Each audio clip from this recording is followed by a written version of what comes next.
वालेकुम फ्रेंड्स, कैसे हैं आप। उम्मीद करती हूँ कि आप खैर व आफियत से होंगे। आज का दिन थोड़ा सा मसरूफ़ भी रहा और थोड़ा सा सोचने वाला भी। 2-3 दिन से कपड़े नहीं धोए हुए थे क्योंकि हमारी वॉशिंग मशीन ख़राब हो गई थी।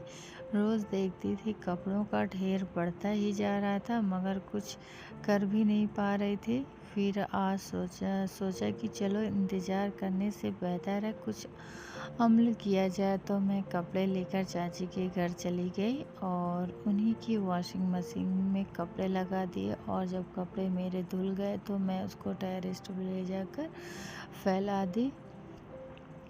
धूप भी अच्छी निकली थी, हवा भी चल रही थी तो दिल में एक अलग से सुकून मिला।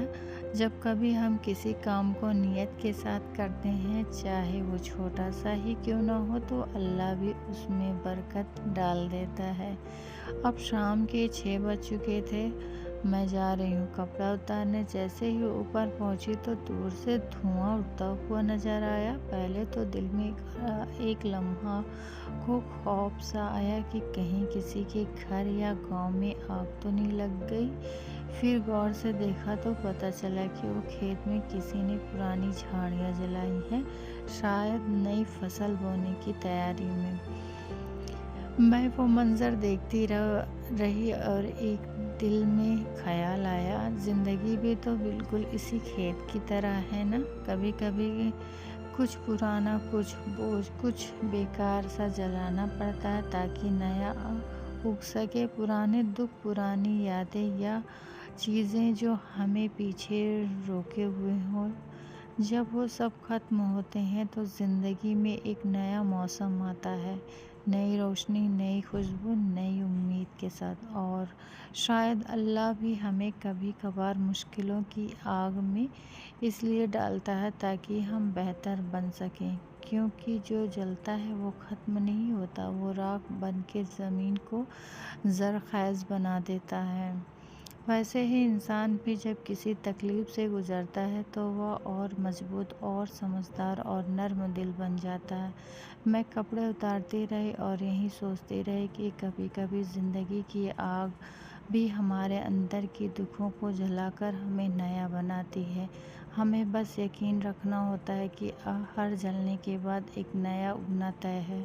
आखिर मैंने आसमान की तरफ देखा, सूरज ढल रहा था, हवा में जल्दी घास की खुशबू खिली हुई थी और दिल में बस एक शुक्र आया, शुक्र इस रब का जिसने हमें सब्र दिया, ताकत दिया और हर दिन को एक नया मौका बनाया। अल्हम्दुलिल्लाह, ज़िंदगी वाकई खूबसूरत है। बस मैं कपड़ा उतार ही रही थी कि नीचे से आवाज़ आने लगी कि अम्मी कहाँ पे हो। अज़राक मुझे बुला रहा था और मुझे क्या था, फिर मैं जल्दी जल्दी एक कपड़ा समेटना स्टार्ट कर दी, क्योंकि मुझे डर था कि कहीं वो ऊपर आ जाए टेरेस पे तो जल्दी से उतरेगा नहीं, दौड़ाता रहेगा। और यहाँ पे वायरिंग भी है और करंट का ख़तरा रहता है, तो इसलिए मैं उसको ऊपर नहीं उतारने देती। और मैं जिस तरह से आई थी चाची के घर से, तो मैं वहीं से उतरना स्टार्ट कर दी क्योंकि उसको पता ना लगे कि मैं ऊपर हूँ। और मेरा काम ऊपर वाला टेरेस का काम ख़त्म हो गया, अब मैं नीचे आ गई हूँ। फ्रेंड्स, ये वीडियो दूसरे दिन की है। हेलो गाइस, ये देख रहे हो, ये मेरा घर है। ये मेरा घर है दोस्तों, और ये मेरी कार है, और ये मेरी पीछे कार ब्लैक वाली, और मेरा जो ऑटो है वो अंकल ले गए हैं, और ये सब इसमें फूल और मैं इसको गाड़ी लेके आ रहे हैं, गाड़ी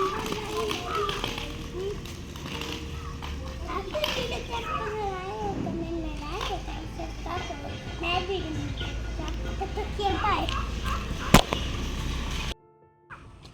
और क्योंकि बाइक खड़ी हुई है, दो बाइक और डाइकोड़ी खड़ी पड़ी है, और स्कूटी चली गई।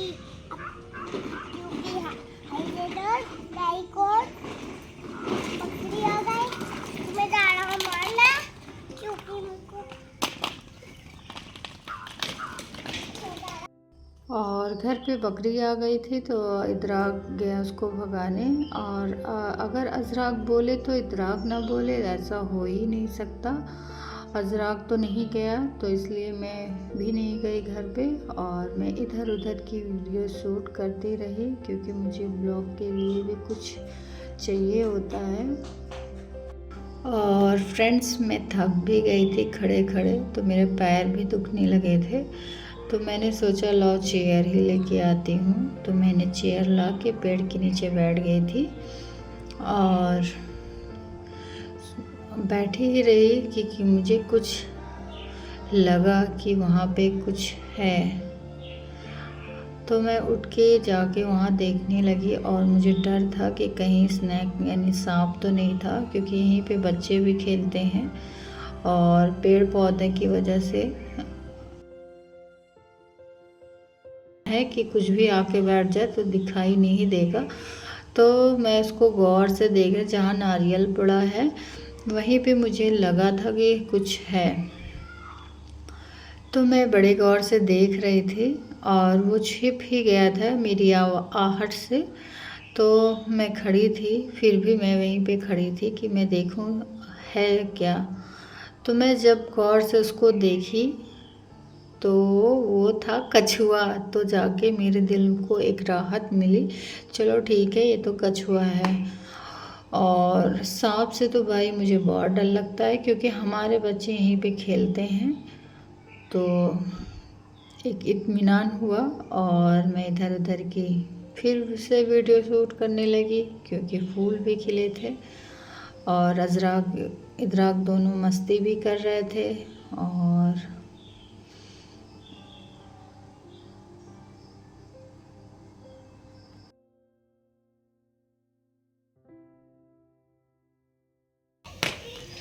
फ्रेंड्स, ये बता दूं कि ये जो कली है, फूल भी खिले हैं, मुझे तो पता नहीं था। जब दुर्रा फूफू आई थी तो वो मुझे बताई रात में कि ये रात में ही फूल आज खिलते हैं और इसकी महक यानी बहुत आती है। तो मुझे ये नहीं मालूम था कि ये रात में खिलता है। और दिन में सारे फूल अगर सुबह उठ के देखती हूँ तो सारा फूल नीचे गिरे पड़े रहते हैं। तो मुझे लगा कि ऐसे होता होगा, लेकिन असल वजह तो फूफू बताए कि ये रात में बहुत, और सच में बताऊं फ्रेंड्स, ये सच में बहुत अच्छे लगते हैं रात में। वो भी किसी दिन रात में शूट करके दिखाऊंगी आप लोगों को कि कितने अच्छे लगते हैं। और ये था दूसरे दिन की वीडियो। और आया था पानी फुल्की वाला, तो बाबू इनको अंदर ही बुला लिए, बोले कि इधर आओ। अजराक और इदराक इज़ार सब लोग खा रहे थे। तो फिर घर के लिए मैं लेने लगी क्योंकि मुस्कान को भी खाना था।